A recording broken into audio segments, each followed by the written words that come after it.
Trophy থেকে হাত ছোঁয়া দূরত্বে এসেও ফিরতে হলো সাকিব আল হাসানের এমআই এমিরেটসকে। দুবাই ইন্টারন্যাশনাল স্টেডিয়ামে ফাইনালে ডিজার্ট ভাইপার্সের কাছে ৪৬ রানে হেরেছে এমআই এমিরেটস। তবে সাকিব আল হাসান ছিলেন এই ম্যাচে এমআই এর সেরা ব্যাটার। ১৮২ রানের টার্গেটে ব্যাট করতে নেমে ভালোই করেছিল এমআই। প্রথম ৪ ওভারে ভালো সংগ্রহ দাঁড়ালেও ম্যাচের ষষ্ঠ ওভারে ২ উইকেট হারানোর পর মাঠে নামেন বাংলার অলরাউন্ডার। সাকিব পোলার্ড পার্টনারশিপ ম্যাচকে কক্ষপথে ফেরাতে শুরু করে। ১৬তম ওভারে সাকিব আউট হবার পরেই তাসের ঘরের মতো ধসে পড়ে এমআই এর ব্যাটিং লাইন আপ। এদিকে আইএল টি-20 ফাইনালে টসে জিতে বোলিংয়ের সিদ্ধান্ত নেয় এমআই এমিরেটস। প্রথম ওভারেই দেখা যায় সাকিব আল হাসানকে।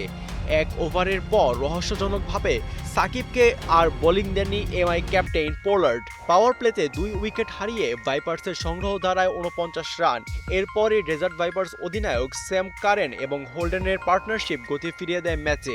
১৪ ওভার ৩ বলে আফগান অলরাউন্ডার আরও গোলের শিকার হন হোল্ডেন। ৩২ বলে ৪১ রানের ড্রেসিং রুমে ফিরেন ইংলিশ টপ অর্ডার।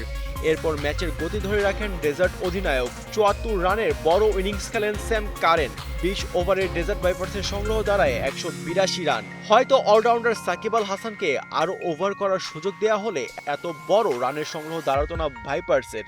অন্যরকম হতে পারত ম্যাচের ফলাফল। গেল ৩ সিজনে ২ বার ফাইনাল খেলেও শিরোপা ঘরে তুলতে পারেনি ভাইপার্স। ৪ নম্বর আসরে সেই অধরা শিরোপা নিজেদের নামে করে নিল দলটি। ৪৬ রানের ব্যবধানে আইএল টি-20 শিরোপাধারী ডেজার্ট ভাইপার্স। আশফাকুর রহমান সিয়াম, ৭১।